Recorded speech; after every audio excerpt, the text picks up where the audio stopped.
TEMPTATION। क्या पढ़ेंगे इसको? क्या प्रोनाउंसिएशन है? टेम्पटेशन। और इसका हिंदी मीनिंग होता है लालच। जैसे मैं बोलूं, if you want to succeed in your life, अगर तुम्हें जिंदगी में सफल होना है, then you have to overcome many temptation in life. तो तुम्हें कई लालचों से क्या करना पड़ेगा? उभरना पड़ेगा। For example, the temptation of getting up late और वेकिंग अप लेट। देर से जगने का एक लालच होता है, सुबह जल्दी ना जगने की। हम क्या सोचते हैं कि देर तक सोते रहे, तो वो भी क्या है? एक टेम्पटेशन है। ठीक है, पढ़ाई करते करते क्या लगता है हमारे बॉडी को कि थोड़ा सा कमर सीधी कर लें, और वो कमर सीधी में क्या होता है? वो एक लालच है। जैसे सीधी करी फिर तुम सीधे ही हो जाते हो 2-3 घंटे के लिए। सुबह जब अलार्म बजता है तो मन में क्या टेम्पटेशन आता है, क्या लालच आता है कि 5 मिनट, बस 5 मिनट फिर उठ के बैठ जाएंगे पढ़ने के लिए। तो ये जो 5 मिनट है वो हमारा मन हमको क्या देता है? टेम्पटेशन, लालच के पास 5 मिनट, और 5 मिनट बाद सीधे 6 बजते हैं, फिर 4 के। तो समझ में आ रही बात? टेम्पटेशन का यूज कहाँ करेंगे? जहां भी हम किसी लालच की बात करें। लालच केवल पैसे का ही नहीं होता है, और भी बहुत चीजों के लालच होते हैं। जैसे कई लोग क्लास नहीं आते हैं, उनके पेरेंट्स फिर उन्हें ढकेल कर यहाँ भेजते हैं, तो उनको लालच होता है। जैसे किसी दिन पापा घर पे ना हो तो हमारा मन करता है कि आज ना जाए तो क्या हो जाएगा, एक दिन ना जाए। तो उनके मन में वो क्या आ रहा है? उनके मन में आ रहा है टेम्पटेशन। तो अब जब भी लालच की बात हो तो क्या का यूज करेंगे? टेम्पटेशन का, कि भाई मन में कोई टेम्पटेशन नहीं होना चाहिए अगर हमको सक्सीड होना है, हमको सफल होना है। समझ गए ना सभी टेम्पटेशन का वर्ड का यूज? नेक्स्ट है इंस्टेंट, INSTANT। इसको क्या पढ़ते हैं? इंस्टेंट, तुरंत। ये खासकर आराम के लिए होता है। तुम लोग मेडिसिन वगैरह के ऐड देखे हैं, वो कहते हैं इंस्टेंट, इनो का ऐड देखा है? Instant relief. इंस्टेंट रिलीफ मतलब तुरंत आराम। कहते 6 सेकंड में इंस्टेंट रिलीफ मिलेगा इससे। कोई भी डॉक्टर अगर आपको बहुत ज्यादा पेन हो रहा हो तो आप डॉक्टर के पास जाते हो, सर मेरे को बहुत ज्यादा पेन हो रहा, तो वो कहते हैं एक इंजेक्शन लगा देते हैं, उससे क्या हो जाएगा? आपको इंस्टेंट रिलीफ हो जाएगा। इंस्टेंट रिलीफ हो जाएगा मतलब तुरंत आराम हो जाएगा। तो जब भी हम ये कहना चाहते हैं कि तुरंत अभी के अभी ऐसा हो जाएगा, तो उसके लिए हम क्या यूज करते हैं? इंस्टेंट का यूज करते हैं। समझ गए? उसके बाद है डिस्टेंट, DISTANT, दूर। ठीक है, सपोज करो कि आपको किसी जगह से क्या है? इनविटेशन है। काय का इनविटेशन है?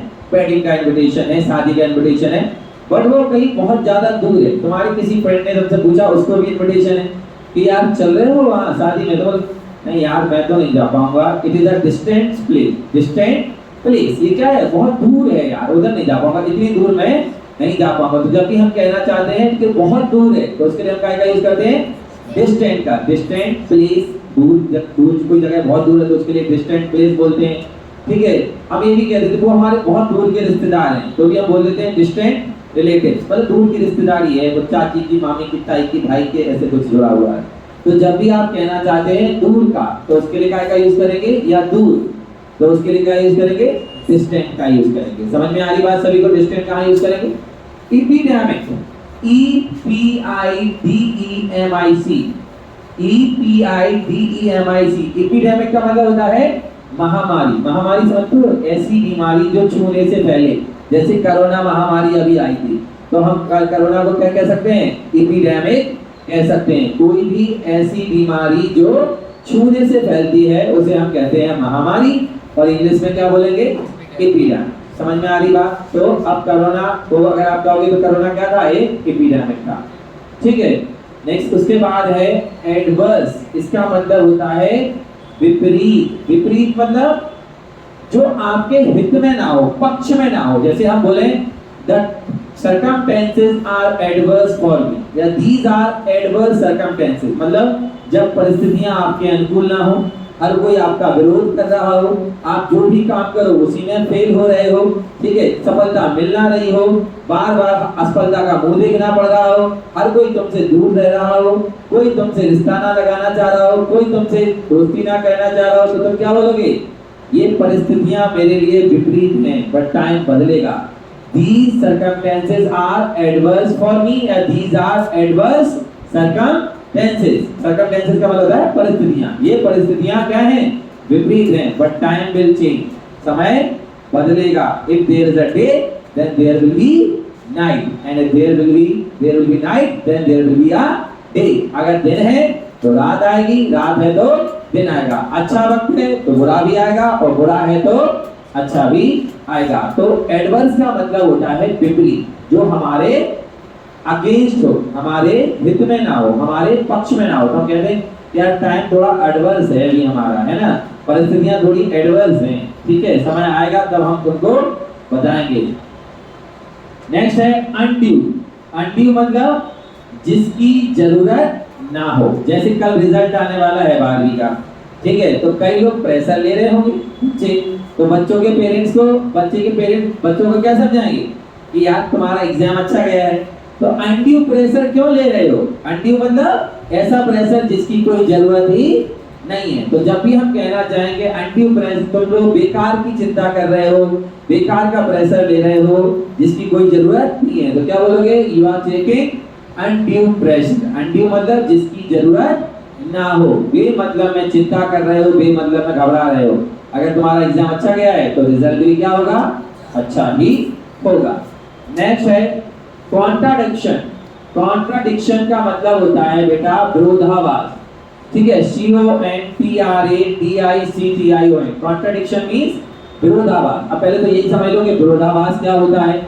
कॉन्ट्राडिक्शन मींस विरोधाभास, और विरोधाभास का मतलब होता है कि दो अलग अलग चीजें। जैसे सपोज करो कि दो लोग थे, दो लोगों को मैंने नीचे भेजा किसी काम से, ठीक है, और मुझे लगता था कि वो काम है 5 मिनट का, लेकिन वो कितनी देर बाद आए? वो आए मान लो आधा घंटे बाद। तो अब मैंने पूछा क्यों भाई, क्या हो गया? एक ने कहा कि सर साइकिल पंचर हो गई। अलग अलग पूछा मैंने दोनों से, अलग बुला के। एक ने कहा सर साइकिल पंचर हो गई थी। एक ने कहा कि सर वो एक्चुअल में ना पिताजी मिल गए थे रास्ते में, तो थोड़ा सा काम उनके पास, उन्होंने काम बता दिया तो वहां चले गए। तो इन दोनों के स्टेटमेंट में क्या है? कॉन्ट्राडिक्शन, विरोधाभास। तो मैं समझ जाऊंगा दोनों झूठ बोल रहे हैं। क्यों? क्योंकि उन दोनों ने कहा कुछ और है, अब इसको कुछ और बहाना आया, उसको और बहाना आया। तो मैं क्या बोलूंगा? You are telling a lie because there is a contradiction in your statement। आपके स्टेटमेंट में क्या है? विरोधाभास है। जैसे पुलिस होती है, तो पुलिस क्या करती है? 3-4 अपराधी किसी क्राइम में शामिल होते हैं तो एक साथ पूछताछ नहीं करती, क्या करती है?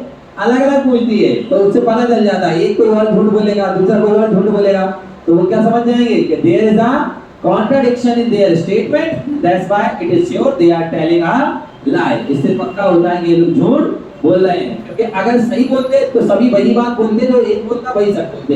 अलग अलग बोल रहे हैं, इनके स्टेटमेंट में कॉन्ट्राडिक्शन है, इसीलिए ये लोग झूठ बोल रहे हैं। बात समझ में आ रही? कॉन्ट्राडिक्शन का मतलब क्या है? जब हम किसी से कहना चाहें कि ये दोनों अलग अलग चीजें हैं, तुम लोग बोल कुछ और रहे हो। कई बार हम कह देते हैं तुम्हारी कथनी और करनी में कॉन्ट्राडिक्शन है। कथनी मतलब कहते कुछ और हो और करते कुछ और हो। So there is a contradiction in your, है ना, in your sayings and actions. आप कहते कुछ और हो और आपके एक्शन कुछ और ही होते हैं। रिलिंक्विश, इसका मतलब होता है त्याग देना। कोई भी चीज, कोई बुरी चीज, कोई आदत त्याग देना, कोई अधिकार त्याग देना, कोई हक जो आपको मिला है, जमीन जायदाद है, उसको त्याग कर आप कहाँ चले जाएं? हिमालय में चले जाएं, सन्यासी हो जाएं। तो उसके लिए हम क्या यूज करते हैं?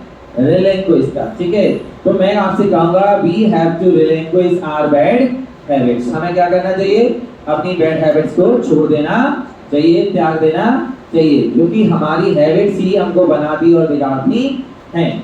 तो बात समझ में आई? RELINQUISH, इसका मतलब रिलिंक्विश। इसको क्या बोलते हैं? रिलिंक्विश, और मतलब क्या होता है? त्याग देना, कोई चीज को छोड़ देना। नेक्स्ट है रिटेन, बनाए रखना।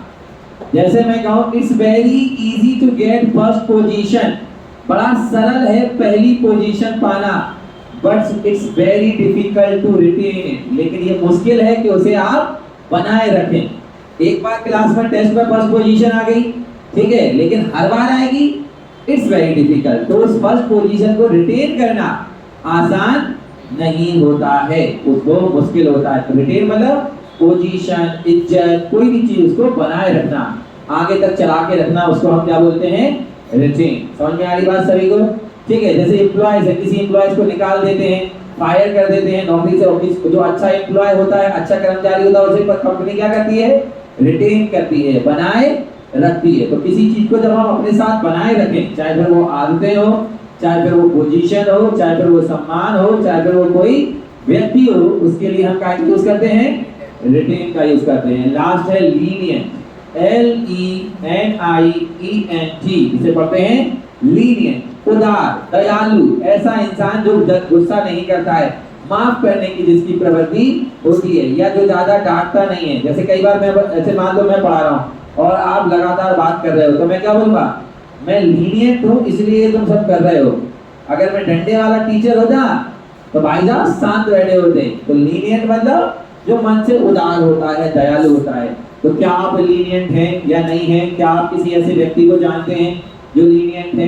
तो बात समझ में आए? 10 के 10 वर्ड समझ में आए? अब सुनो कैसे इमेजिन करना है इन वर्ड्स को। हमने समझ तो लिया किसका क्या मतलब होता है और कैसे यूज होता है इनका। Now we have to connect these words with imagination. हमको ये वर्ड्स काय के साथ जोड़ने हैं? इमेजिनेशन के। Let me tell you one thing, imagination is the most powerful power of the mind, है ना? और we can say that most powerful quality of the mind. जितना ज्यादा आप इमेजिन कर सकते हो, उतना ज्यादा आप चीजों को लंबे समय तक याद रख सकते हो। तो इसलिए हर वर्ड को एक सिचुएशन से जोड़ना है। We have to connect each and every word with a situation and we have to imagine that situation. हमको इस सिचुएशन को क्या करना है? इमेजिन भी करना है। For example temptation. So you have to imagine that you are sleeping, ठीक है, आप सो रहे हो, आपका अलार्म बजा और आपने क्या किया? उस अलार्म को बंद किया and there is a temptation came in your mind, ठीक है। और एक वो क्या आ गया? टेम्पटेशन आ गया था आपके माइंड में। क्या टेम्पटेशन आ गया था? कि 5 मिनट और। सोचो कि आपके मन में एक टेम्पटेशन आया और वो टेम्पटेशन क्या है? कि 5 मिनट और वो टेम्पटेशन आपको कहाँ घसीट के ले गया? 4 बजे से सुबह 8 बजे तक या 6 बजे तक। समझ गए ना? तो अब आप क्या कर रहे हो? अपने आप से प्रॉमिस कर रहे हो। क्या प्रॉमिस कर रहे हो? That I will fight with this temptation. मैं इस लालच से लड़ूंगा और कल मॉर्निंग में कितने बजे जगूंगा? 4 बजे। ये इमेजिन करना है। जैसे ही आप ये इमेजिन करोगे, you will never forget this word temptation. आप इसको कभी नहीं भूलोगे। और ये वर्ड केवल स्पीकिंग के लिए नहीं है, ये वर्ड कॉम्पिटिटिव इंग्लिश के लिए है। ये वर्ड इंग्लिश न्यूज़पेपर में आता है। जितने भी वर्ड मैं आपको लिखाऊंगा और समझाऊंगा, ये समझ लो कि आपकी पूरी पॉकेट को, आपकी पूरा जितना भी आप इंग्लिश जानते हो उसको बदल के रख देगा। आपको सब कुछ समझ में आने लगेगा। न्यूज़पेपर पढ़ोगे उसमें ये वर्ड मिलेंगे, कल कोई कॉम्पिटिशन देखोगे उसमें ये वर्ड मिलेंगे, ठीक है। इंग्लिश मूवीज देखोगे उसमें ये वर्ड मिलेंगे, इंग्लिश कोई सीरीज देखोगे, वेब सीरीज, उसमें ये वर्ड मिलेंगे। तो समझ में आ गया इसका इमेजिनेशन क्या है? आपको इमेजिन करना है कि आप सुबह 4 बजे सो रहे हो, आपका अलार्म बजा, आपने जैसे ही अलार्म बजते हुए सुना, आपके तुरंत दिमाग में क्या आ गया? एक लालच आ गया, टेम्पटेशन आ गया। तो लालच नहीं सोचोगे, क्या बोलोगे? टेम्पटेशन आ गया कि आपने तुरंत घड़ी को बंद करके 5 मिनट मांग लिए खुद से। इंस्टेंट, तुरंत। सपोज करो कि आपको कोई पेन हो रहा है, सिर्फ हेडेक हो रहा है, ठीक है, या बैकएक हो रहा है, कोई भी पेन हो रहा है और आपको डॉक्टर ने क्या किया? एक टैबलेट दी। उस टैबलेट से क्या हो गया? आपको इंस्टेंट रिलीफ हो गया, इंस्टेंट आराम हो गया। सोचो कि बहुत दर्द हो रहा था और एकदम से आराम हो गया, इंस्टेंट रिलीफ मिल गया आपको। तो ऐसी सिचुएशन इमेजिन करो। या कभी आपको ऐसा पेन हुआ हो, ठीक है। एपिडेमिक, सोचो कोरोना के बारे में कि कोरोना किस तरीके से आया था, ठीक है, और क्या क्या हुआ था कोरोना में। सोचो उसके बारे में और आपको तुरंत ये एपिडेमिक वर्ड याद हो जाएगा। एडवर्स, क्या कभी परिस्थिति आपके विपरीत हुई है? कभी ऐसा हुआ है कि ऐसी परिस्थिति आ गई हो कि सब लोग आपका विरोध कर रहे हो, ठीक है, सब लोग आपको ब्लेम कर रहे हो, ठीक है, हर कोई आपको नीची नजर से देख रहा हो? तो सोचो कि वो आपकी क्या है? एक एडवर्स सिचुएशन है, ठीक है। उसके बाद इमेजिन करना है किसको? अनड्यू को। क्या रिजल्ट से पहले आप अनड्यू प्रेशर लेते हो या नहीं? सोचो उसको, रिजल्ट आने वाला है नहीं, you are taking undue pressure. या फिर आप अपने फ्रेंड को सलाह दे रहे हो, एडवाइस दे रहे हो, देखो भाई अनड्यू प्रेशर लेने की जरूरत नहीं है, don't take undue pressure. Contradiction, कभी ऐसा हुआ है कि तुम्हारे सामने किसी ने कुछ और बोला हो और उसी बात किसी ने कुछ और बोली हो, ठीक है, और आप समझ गए हो कि कुछ और कह रहा है या ये कुछ और कह रहा है। या आपका साथ ऐसा होता है कि आपकी कथनी और करनी में कॉन्ट्राडिक्शन है, आप बोलते कुछ और करते कुछ और, या आप में कोई और ऐसा जो आपसे बोलता कुछ और है और करता कुछ और है। नेक्स्ट है रेलिंग, कोई चीज आज तक त्यागी आपने, कोई बुरी हैबिट आज तक त्यागी, या आप सोचो कि आप में कौन सी बैड हैबिट है जो आपको क्या करनी है, रिलैंक्विश करनी है, छोड़ देनी है। बेटे आपको अपनी क्या फर्स्ट पोजीशन, सपोज करो कि आपने क्लास में टॉप पोजीशन गेन कर ली, अब आपको इसे रिटेन कर रहे हैं। और लीनियंट, मुझे इमेजिन कर लो कि सर बहुत ज्यादा लीनियंट है, मैं तो वही लीनियंट